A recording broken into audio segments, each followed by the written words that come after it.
Ես ողջունում եմ մեզ միացած բոլոր ռադիոլսողներին եւ ռադիոդիտողներին, հիշեցնում, որ 106 եւ 5 հաճախականությամբ եք մեզ լսում, թվային հարթակներում նույնպես կարող եք դիտել թե թարմուղեղով զրույցը եւ թե մյուս բոլոր հաղորդումները։ Այս պահին մենք սկսում ենք թարմուղեղով զրույցը եւ մեր տաղավարում Հայաստան խմբակցության падգամավոր Աննա Գրիգորյանն է, ողջույն Տիկին Գրիգորյան։ Շնորհակալ եմ, որ դուք եւս մեկ անգամ մեր տաղավարում եք, հուսանք, որ ավանդույթ կդառնա եւ մենք հաճախ կհանդիպենք քննարկումների համար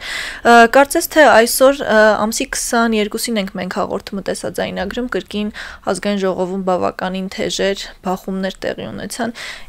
ինչն է պատճառը այս անգամ ինչ եղավ ինչ տեղի ունեցավ եւ առհասարակ կողքից նայողի համար պիտի ազգային ժողովը օրինակ լիներ բայց կարծես թե այդ օրինակը վատ օրինակ է ձևավորվում ոնց անել որ դա չլինի Տեսեք, որպեսզի մեզ լսողներն էլ պատկերացնեն, թե այսօր ինչ է տեղի ունենում, ուրեմն քննարկվում էր հարց հայտարարման մասին եւ նախ Հայաստան խմբակցությունը շատ հստակ դիրքորոշումներ էր հայտնում հայտարարման համակարգի դեմ եւ ասում, որ մեր մի խումբ քաղաքացիների համար այս հայտարարման process-ը պետք է չեղարկվի, հաշվի առնելով բազմաթիվ բացերը, որ կան համակարգում, եւ հաշվի առնելով նաեւ այն հանգամանքը, որ օրինակ ասում են, որ սա կոռուպցիայի կանխարգելման միջոց է, մենք էլ շատ հստակ հակապաստարկ ենք վերում, որ այդ հայտարարագիրը ներկայացնում են եւ բարձրաստիճան պաշտոնյաները, եւ պետական ծառայողները, եւ խոշոր բիզնեսի ներկայացուցիչները, պարտադրել ուսուցչին կամ մեկ այլ անձին հայտարարագիր ներկայացնել, դա կոռուպցիայի կանխարգելմանը որևէ կերպ չի նպաստում, հետեւաբար սա ամենը միջոց է լինելու, որպեսզի մտնեն քաղաքացու գրպանը, հասկանան, որտեղ է հնարավոր եւս մեկ անգամ քերել քաղաքացու եկամուտները։ Ռեսուրսների վատնում մի խոսքով։ Այս մի քանի օրերի հիմնական քննարկումը դրա մասին էր, բայց այսօր եզրափակիչ ելույթի ժամանակ այս հարցադրումների կամ այս պնդումներին զուգահեռ մեր խմբակցության քարտուղար Արծվիկ Մինասյանը հայտարարեց նաեւ, որ խմբակցության անունից շրջանառության մեջ է դրվել մի օրենքի մի նախագիծ, որը պետք է դատապարտի հայոց ցեղասպանության ուրացման կամ նվաստացման որևէ փորձ։ Ես իհարկե պետք է շատ մեծ ցավով ասեմ, որ մենք մի հանգրվանի ենք հասել Հայաստանի Հանրապետությունում, որ անհրաժեշտությունը կա նման օրենքի նախագիծ շրջանառելու եւ ընդհանրապես խոսելու այս թեմայով, այսինքն եթե մենք տարիներ շարունակ անկախությունից ի վեր տարբեր երկրներում փորձել ենք հասնել, որպեսզի այլ երկրների կառավարությունները դատապարտեն ցեղասպանությունը, որովհետև դա մարդկայնության, մարդկության դեմ ուղղված հանցագործություն է, որի հիմնական նաև նպատակը հետագա բոլոր ցեղասպանությունների կանխարգելումն է։ Այսօր մենք հասել ենք մի իրավիճակի, որ Հայաստանի Հանրապետության ներսում հատկապես պետական բարձր կամ բարձրագույն պաշտոն զբաղեցնող մարդիկ համարձակվում են, իրենց թույլ են տալիս հարցականի տակ դնել կամ այնպիսի ձևակերպումներ անել, որոնք այո հարցականի տակ են դնում պատմական փաստը, իրողությունը, այն է հայոց ցեղասպանության լինելիությունը։ Եվ դրանից հետո, որ ասում եք ինչից լարվեց իրավիճակը, դրանից հետո արդեն գրքերը թեժացան, շատ լավ հասկանալով, որ մեծ հաշվով երկու ճանապարհ ունեն, կամ այո պետք է ասեմ, որ ցանկացած ուրացման փորձ պետք է դատապարտման ենթարկվի եւ կողմ քվեարկեն նախագծին, կամ պետք է ասեն, որ դեմ եք այս նախագծին, որով եւ ապացուցում են փաստացի այն քաղաքականությունը, որ իրականացվում է եւ հերթական անգամ այսպես խոնարհվելու են Էրդողանի առաջ։ Սա իհարկե իրանց մոտ ջղաձգումներ առաջացրեց, որից հետո էլ արդեն այս քաշքշուկը ստեղծվեց։ Չեք կարծում, որ ամեն դեպքում այդ հարցը ազգային ժողովում քննարկելը որքան լինք շատ կարևոր հարց է ու շատ պետքական հատկապես այս օրերին, ամեն դեպքում ակնհայտ էր, որ այն ձայների մեծամասնությունը, այն մանդատների մեծամասնությունը, որ ունի իշխանությունը, վստահաբար դրան ոչ է ասելու։ Ինչու քննարկել այս հարցը, եթե կարելի էր օրինակ դրա փոխարեն այլ հարց քննարկել, որին քիչ թե շատ գոնե կողմ կլինեին ու կարևոր հարց կլիներ, այսինքն լուծում ենթադրող հարցեր գոնե քննարկվեին։ Գուցե ես սխալ Ես պետք է ասեմ, որ եթե ելնենք այն փիլիսոփայությունից, որ այսօր ստեղծված ազգային ժողովում ուժերի համամասնությունը, եթե վերցնենք ինչպես որ կա, դա նշանակում է, որ մենք ընդհանրապես որևէ նախաձեռնության պետք է հանդես չգանք, որովհետև իրենք ամեն դեպքում մերժելու են։ Սա ճիշտ մարտավարություն չի։ Այսինքն ամեն ինչին իրենք դեմ են, դուք ինչ ներկայացնեք։ Մինչև այսօր կարելի ասել 98-99% դեպքերում իրենք դեմ են արտահայտվել, որպես օրինակ կարող եմ ասել, որ ընդամենը մի քանի օր առաջ մենք ներկայացրել էինք օրենքների փաթեթներ, եւ դուք ասում եք լուծում առաջարկող փաթեթներ էին։ Մեկը հայտարարագրման գործող համակարգը սովորական քաղաքացիների, այդ թվում նաև թոշակառուների համար չեղարկելու համակարգներ, մյուսը գույքահարկի հետագա բարձրացումը կասեցման դեմ էր, ինչպես նաև թոշակառուների թոշակի բարձրացումն այնքան, որ միջին սպառողական զամբյուղին առնվազն համապատասխան լինի։ Դա նորմալ, այսինքն հարց լուծող առաջարկներ են, որոնք կարևոր է, որ մենք սա քննարկենք, որպեսզի այն մարդիկ, ովքեր գոնե չեն հետևում ազգային ժողովին, իմանան, թե իրականում ինչ է անում ընդդիմությունը եւ ինչը չի ընդունվում։ Տեսեք, սա վերջին ընդամենը 1 ամսվա ընթացքում դրված օրենքի նախագծեր են, որոնք մեր քաղաքացիների կյանքը բարելավող կամ կյանքը հետագա բարդացումներից կանխող, հեշտացնող օրենքի նախագծեր են, որոնք իհարկե մերժվեցին իշխանությունների կողմից, այսինքն իհարկե այդ քաշքշուկները, ավելի սուր խոսույթը եւ այլն, իրենք ավելի շատ տարածում են ստանում, բայց ես ձեզ վստահեցնում եմ, որ մենք բոլոր ֆրոնտերով ենք աշխատանքն իրականացնում եւ օրենքի նախագծեր ենք բերում եւ ցավոք այդ բոլոր օրենքի նախագծերը մերժվում են իշխանության կողմից, ունեն այդքան քանակությամբ ձայներ այս պահին, բայց դրան զուգահեռ, այսինքն կոնկրետ լուծումներ առաջարկելուց զատ, մենք պետք է հասկանանք, որ նաեւ մեր պետությունը այսօր գաղափարական, այսպես անկման մեջ է գտնվում։ Բացի սոցիալական ամենօրյա հարցերի լուծումը կան նաև գաղափարաբանական, ինքնությանը վերաբերող հարցեր, որոնք ուղղակի շրջանցել անթույլատրելի է։ Մենք հիմա իսկապես որպես հասարակություն խաչմերուկում ենք գտնվում եւ ինքներս մեզ պետք է հարց տանք, մենք մեր ինքնությունը ամբողջությամբ վերափոխելու ճանապարհով ենք գնում, թե մեր ինքնության պահպանման եւ կատարելագործման ճանապարհով ենք գնում։ Մենք ակնհայտորեն այսօր տեսնում ենք, որ այս իշխանությունները մեր ինքնությունն ամբողջությամբ ջախջախելու եւ օտարի պատվերով ու հրամանով մեր ինքնությունը ոչնչացնելու ճանապարհով են գնում եւ դա մեզ համար իհարկե անթույլատրելի է։ Եվ պատահական չէ, որ ընդամենը մի քանի օրից ապրիլ 24-ից առաջ ենք մենք այս օրենքի նախագիծը դնում շրջանառության մեջ, որտեղ 110 տարի առաջ հայ ժողովրդի հետ տեղի ունեցածը չի կարելի մոռանալ։ Մենք պետք է վառ պահենք այդ լույսը, մենք պետք է հիշենք մեզ հետ ինչ է տեղի ունեցել։ Ոչ թե դրանից հետո ուղղակի փակվենք, մերժենք ցանկացած խոսակցություն, այդպես չի, մենք մշտապես խոսել ենք Թուրքիայի հետ հարաբերությունների կարգավորման, խոսելու, բանակցելու մասին, բայց երբեք չմոռանանք մեզ հետ ինչ է տեղի ունեցել։ Եվ ես կրկնում եմ, ինձ համար չափազանց ցավոտ է այսօր արձանագրել, որ մենք հայտնվել ենք մի իրականության մեջ, երբ նորանկախ պատմության մեր այս փուլում, երբ մենք թվում է մենք անկախ պետություն ենք, մենք մեր որոշումները կայացնելու մեր պետք է անկախ լինենք, ակնհայտ է, որ Էրդողան եւ Ալիև տանդեմն այսօր Հայաստանում շատ ավելի մեծ ազդեցություն ունեն, քան ընդհանրապես որևէ մեկը։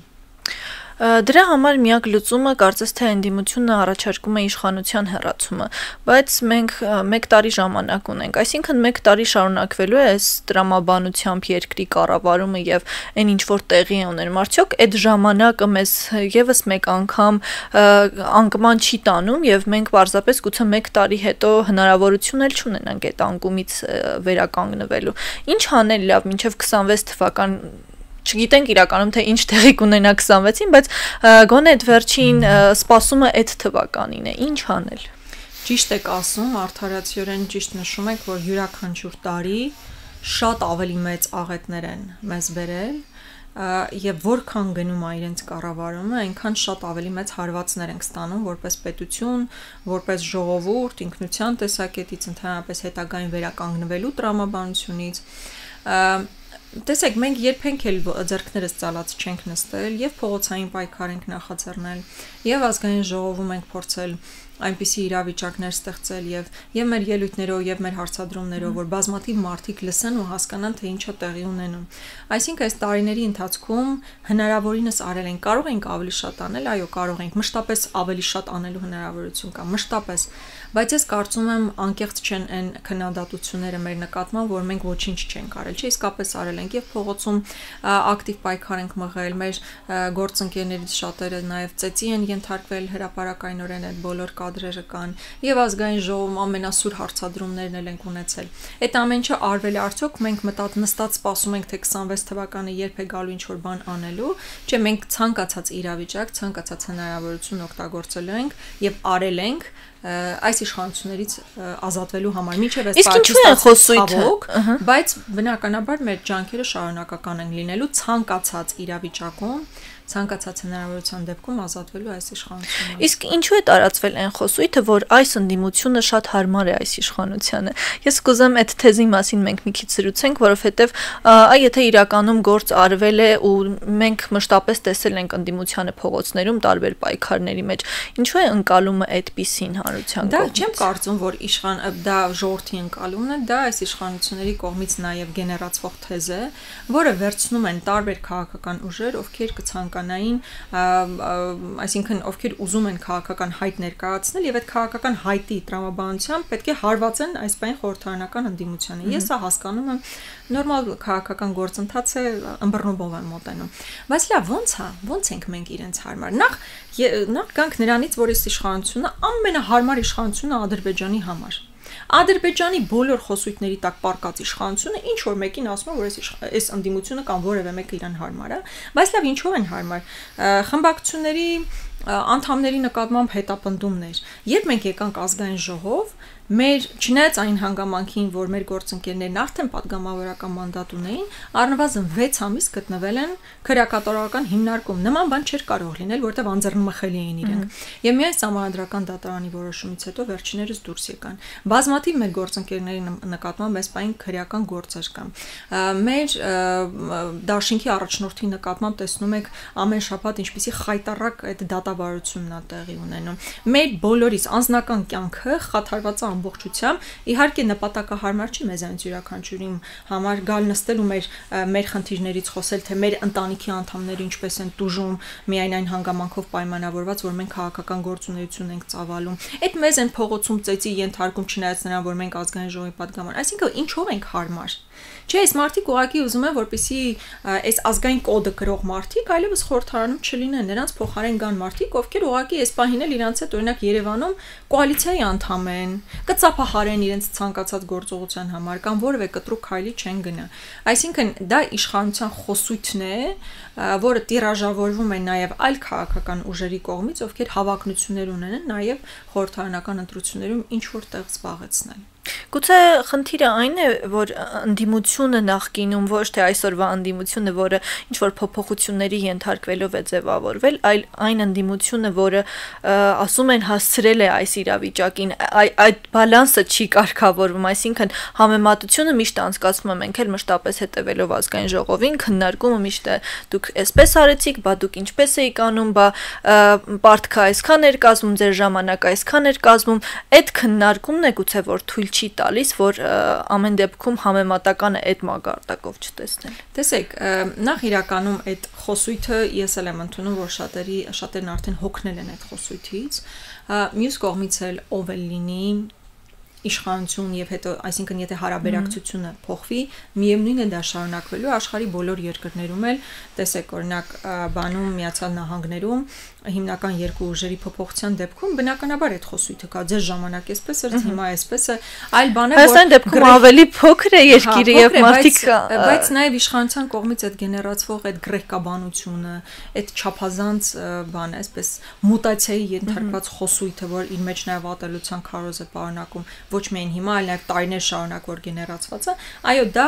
ավելի sense հակակրանք է առաջացնում ցանկացած մեկի մոտ, ով ուղղակի ուզում է կողքից դիտել ու հասկանալ ինչ է կատարվում։ Ես այո, շատ մեծ ցավով պետք է արձանագրեմ, որ մեր ժողովրդի զգալի հատվածը 60%-ից ավելի, միգուցե նաև 70% այս պահին ուղղակի կողքից ավելի դիտորդի այսպես կարգավիճակում է, երբեմն նաև հոգնում տեղի ունեցողից, չի հասկանում ի վերջո այս երկիրը որտեղ է գնում, բայց դա իհարկե հատուկ տարվող քարոզ է նաև իշխանության կողմից այն մասով, որ մեզանից ոչինչ կախված չէ եւ այդ անտարբերության քարոզն են սերմանում, որ ով է լինի իշխանությունը միևնույն է այսպես պարտության մատնված պետք է լինենք եւ նաեւ այդ անդադար նախքին ուժերին վերագրվող հանցանքներ եւ այլն եւ դրանով փորձում են մարդկանց վախեցնել, բայց տեսնում ենք, որ դա այդքան էլ չի աշխատում, մեղմ ասած այդքան էլ չի աշխատում, Գյումրի ընտրությունները վկա։ Գոհ եք Գյումրի ընտրությունների արդյունքներից։ Գյումրի ընտրությունների արդյունքներից պետք է գոհ լինեն գյումրեցիները։ Գյումրեցիները գնացել են իրենց վստահության քվեն տվել են այն ուժերին, ում տվել են եւ հետեւաբար ընդդիմությունն այնտեղ հաղթել է։ Ամեն դեպքում ընդդիմությունը եկավ ընդհանուր հայտարարի, որ իշխանությանը ձայն չպետք է տալ եւ ընդդիմության տեխնացում պիտի գոնե լինի, բայց արդյոք այն տեխնացում, որ կա ընդդիմության կողմից լիարժեքորեն ընդունելի տեխնացու է։ Լիարժեքորեն ընդունելի էր ընդդիմադիր ուժերի կողմից կամ եթե նույնիսկ ամբողջությամբ ընդունելի չէր, համենայն դեպս քվեարկությունը եղավ, այսօր Գյումրին ունի ընդդիմադիր համայնքապետ, ես կարծում եմ այս այն պատկերը, որ մեծ հաշվով եղավ, վերացարկվելով անձանցից ով քանի տոկոս վստահության քվե է ստացել, ես կարծում եմ ամբողջ Հայաստանի մասշտաբով էլ մի քիչ ավել, մի քիչ պակաս, ես իշխանության դեպքում կարծում եմ, որ շատ ավելի պակաս, այդ տրամաբանությունն է գործելու նաև հաջորդ ընտրություններին, երբ էլ դա լինի։ Այսինքն իշխանությունը որքան շատ է մնում այս պայն իշխանության ղեկին, ավելի սերընթաց է նրա գահավիժումը, իրենք ակնհայտորեն բացասական տրենդի մեջ են այս պահին եւ գնալով ավելի ու ավելի քիչ է այն մարդկանց քանակը, ովքեր վստահում են այս իշխանություններին։ Նախ ընդհանրապես բոլոր իշխանությունները ունեն որոշակի սեգմենտ, ում վրա կարող են հենվել, դրանք նաև դա նախ եւ առաջ ադմինիստրատիվ ռեսուրսն է, այն մարդիկ են, ում այս տարիների ընթացքում իրենք վերել տեղավորել են պետական համակարգում, ում ծանոթներին, ընկերներին, ինչ որ տենդերներ են տվել, այդ տենդերներով սնվող մի հատ ամբողջ համակարգ կա, կոնգլոմերատ կա։ Հիմա նաև օլիգարխներ, որ ժամանակին օլիգարխ էին կոչվում, հիմա խոշոր սեփականատերեր, որ կանգնած են այս իշխանության կողքին։ Այսինքն այդ հենարանը եւ իհարկե մի խումբ մարդիկ, ովքեր վստահում են դեռևս այս իշխանություններին, այսպես կուրորեն ինչ որ վստահության տրամաբանություն կա, բայց խնդիր չի, այդպես կարող է լինել։ Այսինքն որոշակի խմբականակ ցանկացած իշխանություն ունենում է, իրենք ունեն, բայց ակնհայտ է, որ այս իշխանությունն այլևս որևէ շանս չունի ինչ որ ձևով հաջորդ փուլում լինի դա ընտրությունը թե այլ տրամաբանությամբ իշխանության մնալու։ Քաղաքացիական պայմանագրից падգամավորներից մեկը այս տաղավարում վերջին օրերին զրույցի ժամանակ ասում էր, որ չնայած որ մեր վարկանիշը անկում է ապրում եւ դա ակնհայտ է, որ 18 թվականից հետո վստահությունը հանրության կողմից մեր հանդեպ այնքան չի ինչ որ կար, բայց դրան զուգահեռ ընդդիմության վարկանիշը չի բարձրանում եւ նաեւ անկում է ապրում զուգահեռաբար։ Ինչ անել, որ եթե դուք փորձում եք աշխատանք տանել, ոնց անել, որ այդ վարկանիշի փոփոխությունը տեղի ունենա եւ աճը դեպի վերև լինի, ոչ թե ներքև։ Այո, ես ինքս տեսնում եմ, որ որոշակի փոփոխություն կա նաև տարիների ընթացքում, ակնհայտ է, որ իջնում են մի քիչ վստահությունը, հատկապես այն հանգամանքով պայմանավորված, որ ընդդիմության թիվ 1 խնդիրը այս իշխանությունների փոխելն է, քանի դեռ դա չի ստացվել, բնականաբար որոշակի այդ վստահությունը կարող է նվազել։ Բայց ես պետք է հստակ արձանագրեմ, որ մեր ժողովրդի բացարձակ մեծամասնությունը ունի ընդդիմադիր կեցվածք։ Ինքը կարող է որևէ քաղաքական ընդդիմադիր ուժին հավանություն չտալ, բայց ակնհայտ է, որ ունի ընդդիմադիր կեցվածք եւ պետք է ուղղակի հնարավորություն ստեղծել, որպեսզի այդ մարդիկ գնան ընտրությունների եւ եթե օրինակ մեր դաշինքին իրենց հավանությունը չտան, մեկ այլ դաշինքին, մեկ այլ կուսակցության, որոնք այս պայն քաղաքական դաշտում շատ ակտիվ են, այնքան որ իրենք պետք է գնան ընտրությունների եւ իրենց վստահության քվեն տան որևէ ուժին, ով այդ պահին հայտ կներկայացնի, որը չլինի բնականաբար իշխանությունը։ Այսինքն դա ինչ որ ձև կապիտալիզացվի։ Ընդդիմադիր մթնոլորտը, որ այսօր կա ամբողջ Հայաստանում, պետք է կապիտալիզացվի, առնվազն անտարբերությամբ չլինի։ Օրինակ տեսեք Գյումրիում ընդդիմություն ինչու աջողության հասավ, որովհետեւ մասնակցելիությունը բավականին բարձր էր։ Երևանի պարագայում, չնայած Երևանում էլ իշխանությունը մեծամասնություն չվերցրեց եւ այսօր Տիգրան Ավինյանի իշխանությունը փոքրամասնության իշխանությունն է եւ ընդդիմությունը ավելի շատ ձայն էր հավաքել փաստացի, քան իշխանությունը։ Եվ եթե այս տրամաբանությամբ գնանք, Հայաստանը մեծ հաշվով ամբողջ տարածքում է այդպես։ Օրինակ Կապանի վերջին ընտրություններում հաղթել է էլի ընդդիմադիր համայնքապետ։ Ու տարբեր համայնքներում վերցնես, Երևանն էլ որ ամենամեծ համայնքն է, իշխանությունը այլևս մեծամասնություն չունի։ Խնդիրն այն է, որ օրինակ Երևանի դեպքում շատ ավելի քիչ մասնակցելիություն է եղել։ Եթե ավելի շատ մասնակցելիություն լիներ, ընդդիմությունը ավելի շատ ձայն կստանար եւ խնդիր է, որպեսզի հաջորդ ընտրություններին մարդիկ ուղակի գնան ընտրատեղամասեր, որքան շատ գնան, այնքան ուղակի անհնար է դառնալու այս իշխանությունների բավականին ինչ որ զգալի տոկոս հավաքելը։ Չգիտեմ, նախորդ անգամ ձեզ հարցրել եմ 26 թվականի հետ կապված արդյոք պատրաստվում եք դուք, կուզեմ եւս մեկ անգամ հարցնել, քանի որ ժամկետները հոսում են, պիտի ամեն դեպքում հասկանալ իրավիճակը ուր է տանում, ձեր մասով ինչ է տեղի ունենում։ Մենք ֆրակցիայում նման քննարկում չենք ունեցել, վերջին ասուլիսի ժամանակ էլ նախագահ Քոչարյանին հարցնում են հաջորդ 26 թվականի ընտրությունների մասին, նախագահն էլ ինքը արձանագրեց, որ մենք նման քննարկում չենք ունեցել ֆրակցիայում, իսկապես չենք քննարկել, որովհետև մենք այս տարիների ընթացքում մշտապես աշխատել ենք այն տրամաբանությամբ, որ ամենահնարավոր մոտ տարբերակում 26-ը շատ ավելի հեռուն էր։ Ես օրինակ անձնապես կարծում եմ, որ մշտապես պետք է ակտիվ նաև ենթակառուցվածքների տրամաբանությամբ աշխատել ընտրություններին պատրաստ լինելու համար եւ ցանկացած քաղաքական ուժ պետք է ակտիվ աշխատի քաղաքական որևէ զարգացման համար եւ փողոցային զարգացումների եւ ընտրությունների այս պահին ասել, որ մենք նման քննարկում ունեցել ենք եւ մենք ակտիվ այդ ուղղությամբ աշխատում ենք կամ աշխատել ենք, այդպես չէ։ Այսօր մի տեսակ շատ մեղադրանքների մասին է զրույցը ստացվում, էլի ձեզ մեղադրում են, ասում են գուցե չեն ուզում գալ իշխանության այս ծանր իրավիճակում, մշտապես այդ քննարկումն էլ կա, չէ՞։ Կա այդ հարցը դրված, որ ամեն դեպքում այնպես չի, որ դուք իշխանության համար պայքար եք տանում եւ պարզապես փորձում եք ազգային ժողովում ներկայություն պահել։ Տեսեք Մոնիկա, դա էլ է իշխանության թեզն է։ Դա եւս իշխանության թեզն է, որը կարծես թե 3 թե նախորդ օրը նաև Ալեն Սիմոնյանը ազգային ժողովի ամբիոնից դրա մասին ասում է դուք չեք ուզում գալ իշխանության, բա որ չենք ուզում գալ իշխանության։ Յուրաքանչյուր շարժման ինչ եք չնախատեսված նույնիսկ զենքերը կիրառում, Զարյա 3-ից վերջին անգամ կիրառում մեզ վրա։ Բա ամեն հնարավոր անհնար առիթով հերթական քրեական գործերն եք հարուցում։ Մարդիկ դուրս են գալիս բոլոր ամենառեպրեսիվ մեխանիզմներով մարդկանց տուն են բանանում, այսպես ծրում տարբեր քրեակատարական հիմնարկներ եւ այլն եւ այլն։ Բայց եթե չենք ուզում գանք, բայց ամեն ինչը չենք անի, չէ։ Ակնհայտ է, որ մեր գործողությունները եղել են այն տրամաբանությամբ, որ այս իշխանություններին հնարավորինս արագ հեռացնենք, ցավով պետք է արձանագրեմ, որ միջև այս բանը չի ստացվել, բայց նաև շատ հստակ գիտակցում կա, որ այս իշխանությունը մեր ազգային անվտանգության ամենամեծ սպառնալիքն է։ Եվ այս իշխանությունների հեռացումը ուղղակի հնարավորություն կտա մեզ վերաձևակերպելու մեր պատկերացումները, մեր պետության տեսլականը, հաջորդող այդ ճանապարհային քարտեզը։ Դա է միակ շանսը։ Հիմա մենք այստեղ մեզ նաև դրանում քննադատում են, ինչ որտեղ կարամ ընդունեմ, որ անդադ ասում ենք, բայ այսպես պետք է անել, բայ այնպես պետք է անել, քանի դեռ այս իշխանություն կա, ինչ էլ ասենք, մեկը իրանք իրենց էշն են քշում, հա, իրենց տրամաբանությամբ են գնում, որը ամբողջությամբ սպասարկում է թուրքական օրակարգը։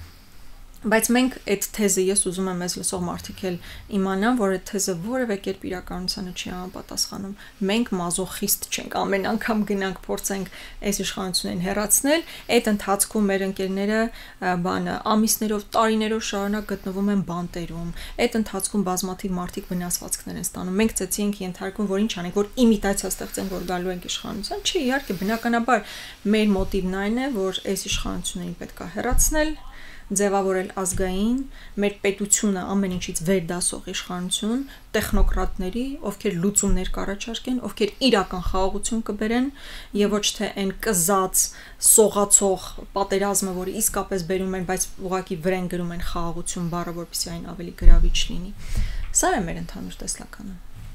Իսկ դուք ո՞նց եք տեսնում այն ինչ որ այսօր իշխանությունը իրականացնում է, արդյոք դա շրջելի կլինի ինչ որ պահի։ Դե եթե այսօր գնա ավելի քիչ վնասներով իշխանություն կփոխանցի հաջորդ իշխանությանը, ավելի մեծ շանսեր կունենա։ Այսինքն, եթե նոյեմբերի 9-ից հետո գնային Արցախն այսօր ես ունեմ համոզմունք, դա իհարկե երկար բացատրելու հավանաբար դրա ժամանակը չունենք, բայց եթե նոյեմբերի 9-ին գնային, մենք այսօր հայաբնակ Արցախ կունենայինք։ Իհարկե վիրավոր որոշ տարածքներն օկուպացված, բայց կունենայինք։ Սյունիքն այդքան խոցելի չէր լինի։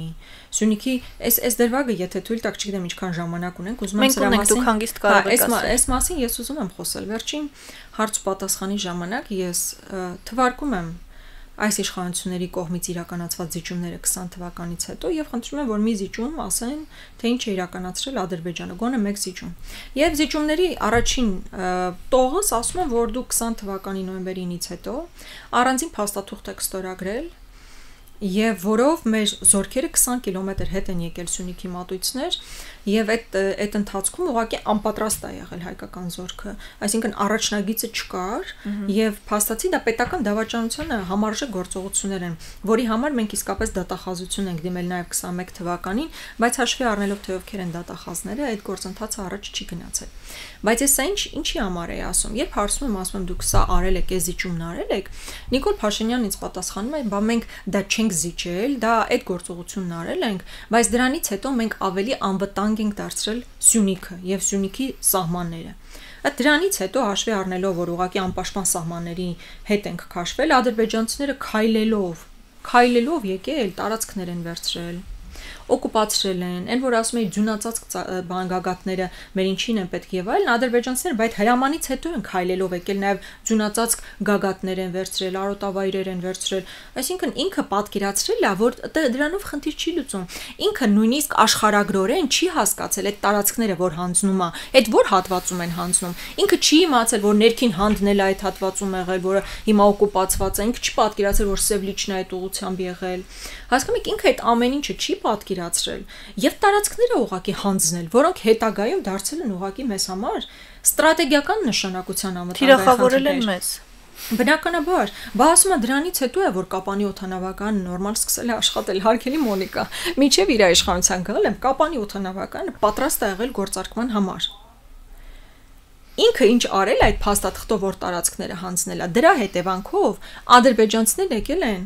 օդանավականից 10 մետր հեռավորության վրա կանգնել են։ Այդ փաստաթղթով ոչ թե ապահովություն ա տվել թռիչքներին, այլ այնպիսի իրավիճակ ա ստեղծվել, որ ադրբեջանցիք 10 մետր հեռավորության վրա կանգնած են, կրակել են մեր օդանավակայանի վրա, բառացի կրակել են մեր օդանավակայանի վրա։ Եղել են դեպքեր, երբ ինքնաթիռ եկել է ինչ որ պահի հասկացել են, որ անվտանգային սպառնալիք է, պատտվել հետ է գնացել։ Ու այս մարդն ասում է, ես այդ պայմանագրով Սյունիքում անվտանգություն եմ ստեղծել։ Հիմա որ գալով նրանից ինչից սկսեցին ամեն օր, ամեն ամիս, ամեն տարի իրա մնալը իսկապես անվերականգնելի այո հետևանքներ ա թողել բացասական առումով, անվտանգային առումով։ Եվ եթե այսօր գնա վաղ ավելի շատ հնարավորություն ալնելու։ Վաղը հասկանալի է, որ էլի խնդիրներ են ստեղծելու։ Նույնը հիմա օրինակ այդ պայմանագրի մասով, որ ինքը ասում է համաձայնեցված է։ Դա մի հատ խայտարակ փաստաթուղթ է, որը մեր շահերից որևէ կերպ չի բխում։ Այնպես ինչպես օրինակ նոյեմբերի 9-ը արդեն դժվար էր, չէ, վերափոխել, որտեղ ինքը արդեն տարածքների հանձնման պարտավորություններ եւ արդեն իրականացրել էր եւ հետեւաբար այդ տարածքների հարց բարձրաձայնելու ուղղակի ռազմական գործողությունների ենթադրում։ Հիմա այս տրամաբանությամբ իսկապես ինքը անվերականգնելի հարվածներ է հասցրել մեր պետականությանը։ Բայց ասել, որ մենք անշրջելի ինչ որ փուլում ենք, որ մենք դատապարտված ենք եւ այլն, դա իշխանության քարոզն է։ Այդպես չէ, դատապարտված է այս իշխանությունը, պարտության մատնված այս իշխանությունը, վախեցած այս իշխանությունը, դուք իրենց աչքերին նայեք, իրանք պարզապես սարսափած են ընդհանրապես այս իրականությունից, ու իրանք վախը այնքան շատ է, որ վախի մթնոլորտում իրական ցանկացած մարդ էլ որոշում կայացնել ուղղակի ունակ չի, ավելի համառ որոշումներ, ավելի ճիշտ համագործակցության որոշումներ։ Հիմա այս մարդկանց հեռացումը մեր ժողովրդին հնարավորություն է տալու այո նոր օրակարգով մտնել բանակցությունների մեջ եւ Ադրբեջանի հետ, եւ Թուրքիայի հետ, եւ Ռուսաստանի եւ Միացյալ Նահանգների հետ, եւ Իրանի հետ, եւ Ֆրանսիայի հետ, բոլորի հետ նոր օրակարգով, որովհետեւ այս մարդիկ ուղղակի սպառված են։ Եվ վերջում մայիսի 9-ին արժի Նիկոլ Փաշինյանը գնա Մոսկվա, թե ոչ, ոնց է կարծում։ Դնախ ինքը այլ տարբերակ չունի եւ ինքը ամեն բան արել է, որպեսզի այս ընթացքում ամեն բան արել է, որ իրա գնալը մաքսիմում ցավոտ լինի իր համար։ Դե COVID-ի հարցը կարծում եմ կա կարելի է բարձրացնել։ Դե դա արդեն դրանից հետո պետք է իսկապես հոգեբուժը մտնի մի հատ կոնկրետ ստուգումներ իրականացնելու համար։ Բայց ինքը կարծում եմ այլընտրանք չունի, պետք է գնա եւ կարծում եմ իր գործողությունները իրան հասցրել են այնպիսի իրավիճակին, ոչ միայն իրան։ Դուք տեսել եք վերջերս ինձ պատմեցին իհարկե, որ Ալեն Սիմոնյանը Instagram-ում թե որտեղ բան էր, story էր դրել, որտեղ Ռուսաստանում մեքենայի մեջ միացված է ռուսական հիմնը։ Հա, այդպես ինքը ռուսական հիմնի ներքո էր երթևեկում։ Դե այո, ժամանակն է որպեսզի գնան նորից Վլադիմիր Վլադիմիրիչի ասեն կներես ինչ որ արել ենք։ Ես կարծում եմ այդ տրամաբանությամբ են շարունակվելու։ Իրենք մի խնդիր ունեցել են եւ հիմա էլ ունեն սեփական աթոռը պահելու։ Պետք լինի Պուտինին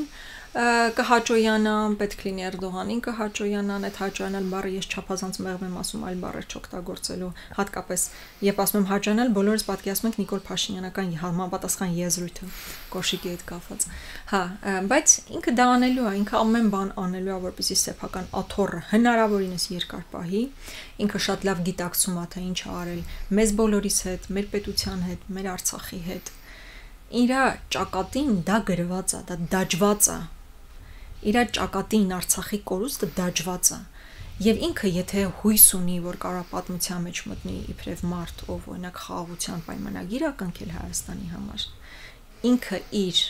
ճակերտների մեջ առաքելությունը այն է Արցախը հանձնելը արդեն արել է ինքը այլ առաքելություն այս դեպքում արդեն դրական առումով մեր ժողովրդի համար արդեն չունի անելու Ես շնորհակալ եմ ձեզ զրույցի համար մեզ լսողներին եւ դիտողներին եւս մեկ անգամ հիշեցնեմ որ թարմուղեղով զրույցներ գործարարալիքի եթերում իմ զրուցակից պատգամավոր Աննա Գրիգորյանն էր ձեզ համար Մոնիկա Մամյանն էր աշխատում կհանդիպենք